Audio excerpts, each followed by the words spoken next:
NHL Draft Week is here, and there's going to be a lot of excitement around the league. Who's going to go first? Who's going to get traded? We'll break all of that and more down next on the Squad Show.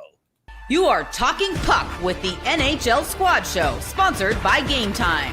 From the Oilers to the Stars, Golden Knights, and the Panthers, the Rangers, Avalanche, and yes, even the Maple Leafs. The Locked On Podcast Network brings together all its local experts to provide the scoops, breakdowns, and comprehensive looks at all the NHL, with plenty of trash talk to go with it. Don't miss the hard hits and glove-dropping hot takes on the Locked On NHL Squad Show. It's time to drop the puck. Gil Martin here, and welcome to the NHL Squad. Sit back, grab your favorite beverage, and join us as we get you ready for another wild week across the National Hockey League. We are part of the Locked On Podcast Network, your team every day. Today's episode is brought to you by Game Time. Download the Game Time app, create an account, and use code LOCKEDONNHL for $20 off your first purchase. We have a great panel today. I am joined by Eddie Garcia from Locked On LA Kings, Armando Velez of Locked On Florida Panthers, who is still recovering from the celebration of a second straight Stanley Cup, and David Morassutti of Locked On Leafs. And gentlemen, the NHL draft is just about here. What do you think is the biggest story that's going to come out of this year's draft? I think it's. I'm going to be there. That's going to be the biggest story. Yeah, I'll be there. Is this the decentralized? This is it is. Yeah. So a little different, but yeah, I that's one thing I always want to do is do a draft, go to a draft. So I'm sure it's it's that crypto, right? It's not. It's actually across the street at a place called the Peacock Theater, which is a smaller venue, but it is right across the street from Crypto.com Arena. Nice. Hopefully there'll be some excitement going on the stage, because like past few years it kind of feels like there hasn't been like those big sizable trades, right, to come at the draft or on the draft. Now there's not really going to be a draft floor, right, because everyone's going to be doing them from their command centers. So I want to see I want to see a team just go nuts and say, hey, we want to move up to the top 5, or we want to make a big splash, because we haven't really had that in a while. I feel like that's the draft's like we're waiting for something, and nothing happens. Yeah. Last year there wasn't a single trade during the first round of the draft, so it's been a while since that's happened for the NHL. And to think that the amount of teams who have multiple first round picks, the Pittsburgh Penguins, Montreal Canadiens, Philadelphia Flyers here, I just think the biggest story for the NHL draft this year is everyone knows who's going to go number 1. It's going to be Matthew Schaefer to the New York Islanders. So what's going to be happening at number 2? The mock drafts I'm seeing, it's mostly centers like Michael Misa, Anton Friendel. And to think that the two teams after in San Jose and Chicago, they have guys who they have drafted as centers who they have on their top 2 lines. So it's going to be a question if they choose the centers in for 2 or 3, like a Michael Misa and Anton Friendel, or even Caleb Dunoyer, who's going to be the guy currently in their lineup who could be shifted to wing? I know Connor Bedard, even this year, has shifted to wing. Does he stay there, or does he go back to his natural position at center? And also curious as far as trades go, with this first round maybe not being as great as past drafts. Maybe even teams wanting to move out of the first round to acquire more picks later on, or use these first round picks to acquire a player. I know down the road here in Anaheim, Pat Verbeek is talking about wanting to move that first round pick if he can help get another player. They already made that Trevor Zegras trade already, so he's been very active. So, yeah, I think there's people that are looking to maybe package some of their picks to move out or to move down and try and acquire some extra picks as well.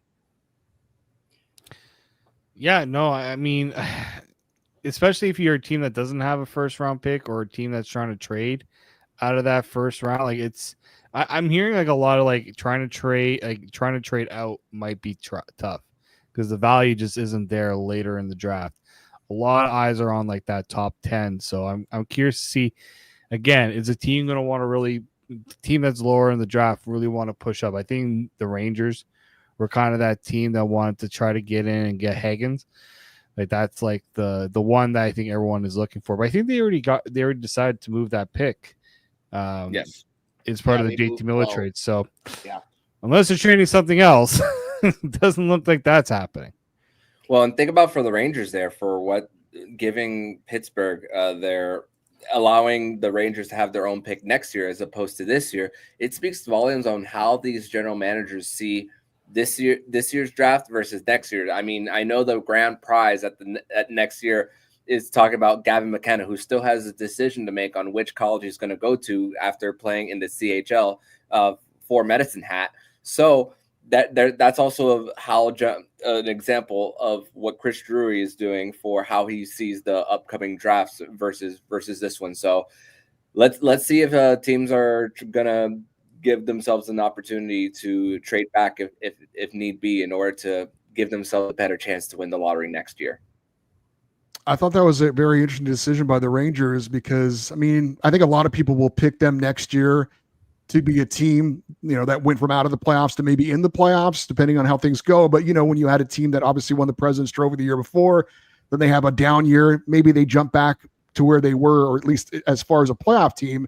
So you would think that maybe next year's draft pick isn't going to be where it is this year. So that was an interesting decision on their part to give up the 12th pick because, who knows where they're picking next year. Maybe even though it's a better draft, maybe it's not nearly as in a good a position as it is this year.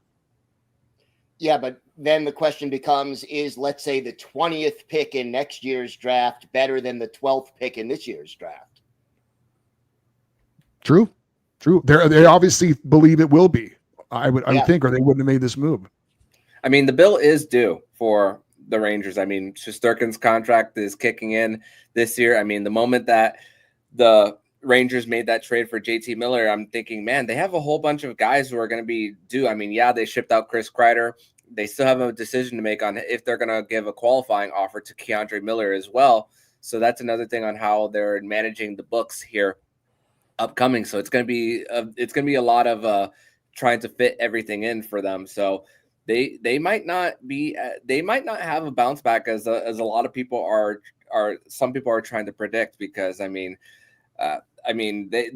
things fell off the rails or really, really quick when it came to the Jacob Trouba situation, and then now especially with the memo that came out. So who knows on how they are viewed across the league when it comes to just how Madison Square Garden treats their players. I know it's very corporate with how they run things, but I know they have the brand of Original Six and everything. But based on their track record recently, I wonder if that turns a lot of players off from going there.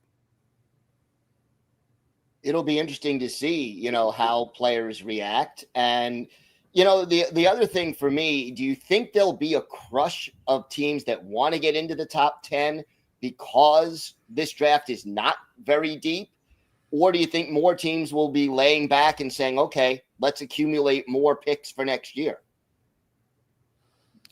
Yeah, I mean, the thing is like we have seen it on how many, past trade deadlines where teams really don't want to move that first round pick. Like I look at what Florida, right? When they made the trade for Marchand, they did their best to make sure that pick got pushed, right? If they were going to give up the first, it was going to be for a few drafts from now. I can't remember if they traded the 2026 pick yet. But Seth like Jones. those, yes. Okay. So the Seth Jones one, I think, yeah, probably worth it. But yeah, like there are just teams right now that there are some teams that have all the picks. There are teams that have no picks, right? But if you look at this 2026 draft, I mean, we are probably going to be seeing a very similar to what we saw in 2015, where there are going to be teams that are probably going to be out of it, and they're just going to do whatever they can to tank for Gavin McKenna. Like that's like that. We're starting to hear like that's the guy, like that's the next one. And so, yeah, if you're seeing trades happening, there are going to be some teams who are maybe say to themselves, yeah, I don't know if we're going to be good enough to compete. or, you know, we might want to make some moves to improve ourselves. And then they're like, oh, first round pick. Yeah, no, we can't do that. Like I think you're going to see fewer first round picks go for that reason, or you're going to see a lot of those protections put on. Like if it's, you know, lottery protection, almost every single one, even teams that will be nowhere near the lottery will make sure that pick does not end up in the lottery. Well, I think Armando would tell us all that this draft is fun to talk about, but it's not all that important because we've got Alexander Barkov, Aaron Ekblad. That's about it. That's all we have. I mean, those are great players, but everyone else was not drafted, it seems like, anyway. So we'll use those picks to make our team better, and it's obviously worked out pretty well for the Panthers. Yeah, Anton Lundell is the only other one for the Panthers that was drafted. But also, you think about the top five for this draft. I mean, three of the five have multiple first round picks in the next few years. San Jose, Chicago. I mean, and Utah was doing this even before they relocated from Phoenix to Utah. And I mean, it's either going to be stay where you're at, that might be the comfortable position, or trade back, but there might not be a scenario where they might. So they might be just very comfortable just being where they're at as well. It'll be interesting to see how this all plays out. And the draft starts Friday evening, and we're all looking forward to seeing that. Eddie, enjoy it, and looking forward to hearing what you have to say. I was at a draft in Newark, I think, what was it, 2014, I want to say, maybe. I'd have to look, but it's an enjoyable experience. You will definitely enjoy the ride, so to speak. I will miss not seeing those conversations on the draft floor. People are, saying, "Oh, so and so is talking to so and so." I wonder what they're talking about. And of course, they're talking about dinner or something. It has nothing to do with anything, but it's fun to at least point and say, "Look, they're talking." My favorite clip was Brian Burke talking to the Senators GM at the time. I'm blanking on the name right now. Like, "Oh, you like that Kadri guy? Yeah, we like him. Well, we're gonna take him." It's like, oh, what a troll move, right? That was. So, like, even conversations like that get picked up. Perfect. Great conversations. Yeah, that will be missed. All right, we have got a lot more to get to today. The Hockey Hall of Fame's class of this year just announced. We'll talk about that. We've got that and more coming up on the Squad Show.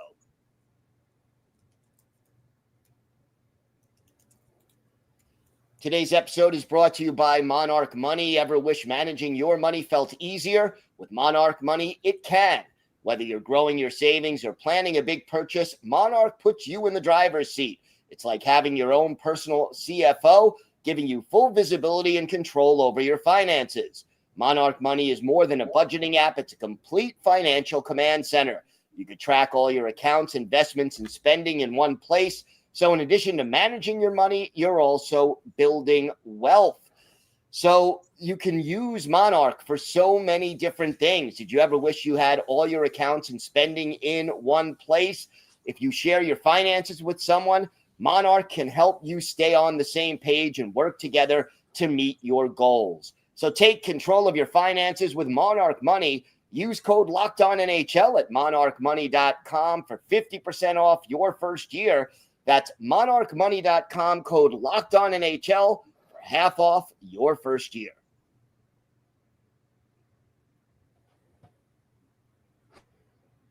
So the class of 2025 announced,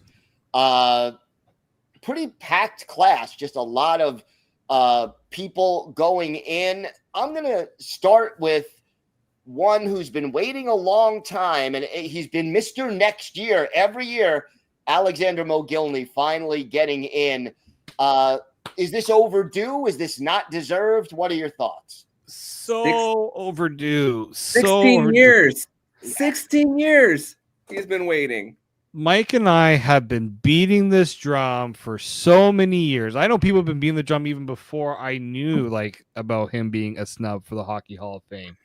Like, we're talking about a guy who was a trailblazer, somebody who, okay, maybe he didn't have as many of the career accolades as some of the other players you see going to the Hall of Fame, but the guy left Russia to come to the NHL. Was one of the first to do it. Like, how are we not celebrating that? The guy played 16 years, well over a point per game in the NHL. He did win a cup with the Devils. So, like, he has everything you could want in a Hockey Hall of Famer.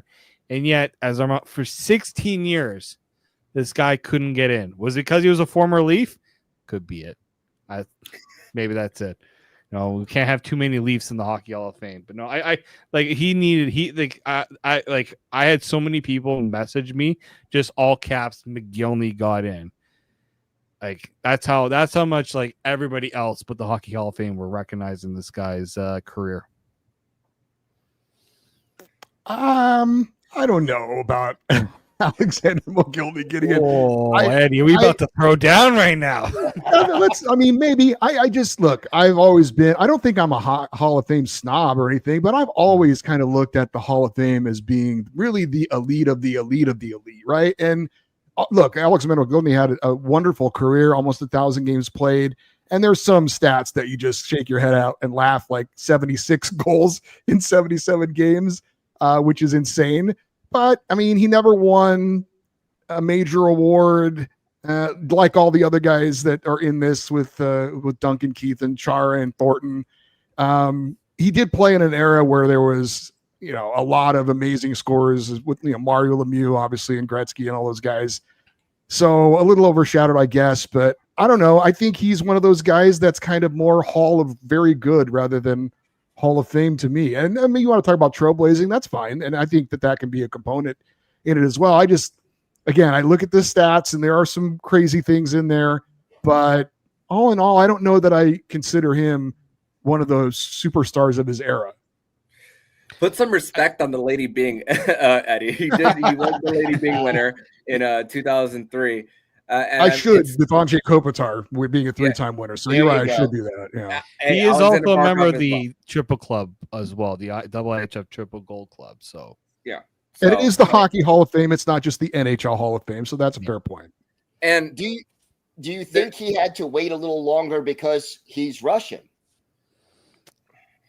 I would hope not, but I wouldn't completely discount that either. I would say one thing back in the day when I mentioned that season, he had 76 goals and 127 points. He wasn't even a finalist for the Hart Trophy that year, even though he tied with Teemu Selanne for the most goals in the NHL. So maybe back in the day, back in the 80s, that could have been a factor. Yeah, I just think that he did accomplish quite a bit outside of the NHL as well. That it should be recognized as well. The gold medal with the Soviet Union, World Championship, and the Stanley Cup. Like, to me, if you're a triple gold club guy, and like I don't think he was a passenger either in those, you should be recognized in the Hockey Hall of Fame. Like, that should give you a really good chance to get in. But hey, now we can say for sure he got in, and now we can talk about the other guy who was snubbed from this list. Or we want to talk about the full list first, maybe. Well, who are you referring to who was snubbed? Well, there's some. I don't know how the Locked On Canadians are going to feel to not see Carey Price in his first year of the ballot and not get in. That's tough because he is we're talking about greats of the greats. Carey Price was and this is coming from the Locked On Leafs host, guys. Carey Price, phenomenal, right? The only thing he was saddled with was a pretty under par Canadians team that couldn't help him really get. Yeah, sources say I'm pretty sure they are. Like, I do think that he should have been in. Gold. Think about the last time the NHL were at the Olympics. He was rock solid for Canada, even though Canada had a great team. It was because they had the best goaltender in the world at that tournament. Winning a Hart Trophy, which as a goaltender, not many goaltenders. We just had Connor Hellebuck do it, and it was it's such a rare accomplishment. Look, and there's some, and this year they actually added so many more players to this list. It was it's hard to say no to some of these guys that got it, and it's just maybe one guy could have been left aside for Carey Price this year. Who would you take out, though? Oh, Mogilny. I mean, if you're talking about just from the players list, because we have Thornton, Chara, Keith, Mogilny, you could probably make the case for a guy like Thornton not to get it in this year. Wow. I would take Carey Price over Joe Thornton, in my opinion. Because Joe Thornton had a really good stretch where he was, yes, among one of the better. But Carey Price, in my opinion, for the longevity of his career, was the best goaltender in the NHL. But that's the thing. We're talking about guys now, like Duncan Keith, amazing defenseman, right, in his time. Daniel Chara, I don't think anyone's discounting that guy definitely deserves to be on that list. I just think, maybe it was, okay, we're going to get Mogilny in there, but guess what? No Carey Price, which he'll get in next year. I guess maybe that's we're kind of picking straws at that rate, but it's also is there something to be said when you're a first ballot Hall of Famer? You ask any MLB, any baseball writer, having that guy as a first ballot means a lot. So I wonder, there are going to be some Canadian fans who are going to be fuming that they'll think that Price was snubbed. Yeah, it's, and when you think of who to take out, I mean, to take out a 2-time Norris Trophy winner and a Conn Smythe winner in Duncan Keith, that's a definite no for me. I mean, Zdeno Chara, the career that he's had, especially some of the lasting impressions he had. I mean, he played a freaking Stanley Cup final with a broken jaw. Let's not forget that about what he went through to try to win a second Stanley Cup for him in 2019, even though they fell short. But what he went through with that, and also let's give credit to not only there was one female athlete to make the Hall of Fame, but there were two: Jennifer Botterill, Olympic gold medalist, also part of Hockey Night in Canada, and Brianna Decker, USA Hockey as well. So I want to also recognize those two who also made it to the Hall of Fame. And I think it would be tough to deny Thornton. I mean, more than 1,500 points, 4-time postseason All-Star, Hart Trophy, Art Ross Trophy. They need more spots, really, or they needed to have put Mogilny in a couple of years ago to sort of make it a little fair. But I think you have a good point about Carey Price. And it'll be very, very interesting. Well, free agency is also right around the corner. We're going to dip our toes into that, who we think is moving and maybe to where. That and more coming up on the Squad Show.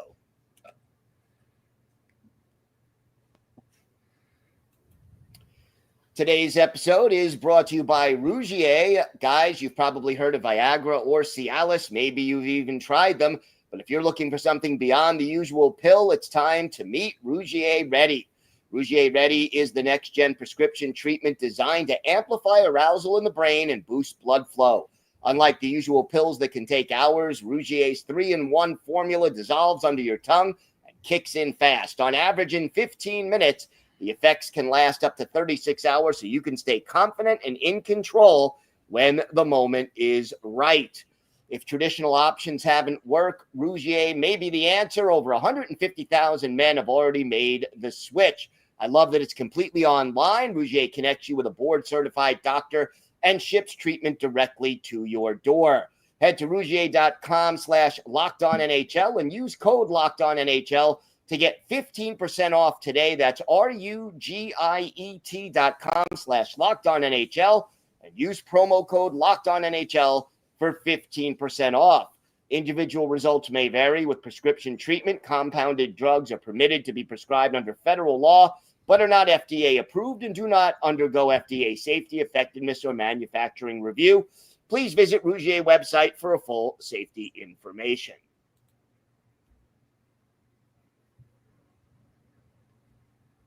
Free agency kicks in early next week. Who do you think is the biggest name that's most likely going to be on the move and where?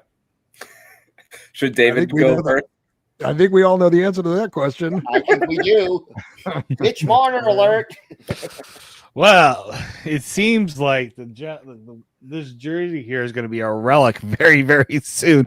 Because, it's going to – well, the funny thing is it's going to be the Mitch Marner watch. And I'm going to be giving my first guarantee that Mitch Marner likely doesn't sign on July 1st. Because I think he's going to want he's going to want to push this process where he wants a bidding war potentially. And it's going to give me like the Brad Richards sort of treatment, right? All these teams going, they give the meetings and do their pitches, and then Brad Richards picks where he wants to go. I don't know if you guys remember that one. To me, that's giving now I could be wrong in this, but that's kind of what I heard, is that Mitch Marner is not likely to sign on the first day, and that he's going to kind of want to soak in, I guess, this experience of getting to choose where he gets to play next.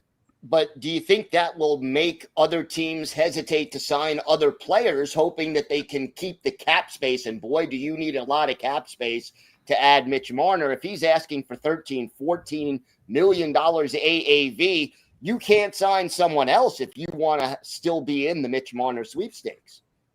I know the LA Kings have been mentioned as a possible destination, which is surprising to me because they never sign any big-time free agents in their history. But I think if you're Ken Holland, the new GM of LA, you have to make your best pitch. And if he doesn't take it, you got to get out. You can't get caught waiting for Mitch Marner to make his decision, and understandably so, to possibly try and drive up the price with a bidding war, pitting teams against each other. You've got to make your best offer. And if he doesn't take it, then you get out and move on to other business, because you can't wait for him and have other opportunities and other players that you're interested in sign with other teams, and then in the end you're holding the bag and you've got nothing in it. So I think there are certain teams that are going to have patience, but there's certain teams that won't. And I think probably the Kings are one of those teams that needs to figure out what is the max we're willing to offer him, make the deal, tell him you've got 24 hours to accept, and then if you don't, we're out. And I think it was Frank Saravelli who mentioned this on Daily Faceoff, that just because the Anaheim Ducks have all this cap space does not mean that they're going to go all in on free agency when it comes to just having a spending spree when it comes to that, because they still want to build for the long term as well, along with a lot of their young pieces, because the fact that they have to do some of these extensions very soon. So if they have to be waiting for Mitch Marner, there was a talk about how Pat Verbeek, who's very tough-nosed when it comes to his negotiations, is going to move on very quickly as well. So could that actually work against him when it comes to the money that he actually wants? Who knows? I think the one thing, that's going to go against Marner here is, unless a team is really, really pushing and really wants him, there's going to be teams that are going to be like, look, we need a decision. We need to know what we need to do. And look, it's going to also, you see this when there's the big fish in free agency, it holds everybody else up in a way, right? So if you're a top free agent, if Mitch Marner decides to wait, and it's like, well, I'm ready to sign with somebody give me money, right? That's could be the concern. So if I think if you're a team that's going to have this meeting with Marner, you might say, look, this is our deal. The offer is until this long. Let us know. Otherwise, we got to go and look elsewhere. And that's where you got to be careful, where you try to feel like you have all the leverage and all the eyes on you. It can backfire very easily as well. Now, David, you talked about, other teams may want to go elsewhere if Marner isn't available. For those teams that aren't in on Marner or don't end up signing Marner, who, if they're looking for offense, who's next on the list? Well, we know that apparently everyone's going back to Florida, so reportedly, so you can cost Sam Bennett and Brad Marchand potentially off that list. I think Brock Besser is going to get a lot of attention. He's a guy that can score and is proven that he can score at a pretty good rate. If Nikolai Ehlers makes it to the market, there's like the Jets want to keep him back after they got Taves too. They may want to see if they could try to bring as much back. He would be another one that could decide, you know what, I want to see what I can get on the market. There's a jersey right behind you. There is, and I'm not saying that one because I'm holding a hope that he doesn't make it to the market, because if John Tavares does make it to the market, he probably would be the best center available on the market.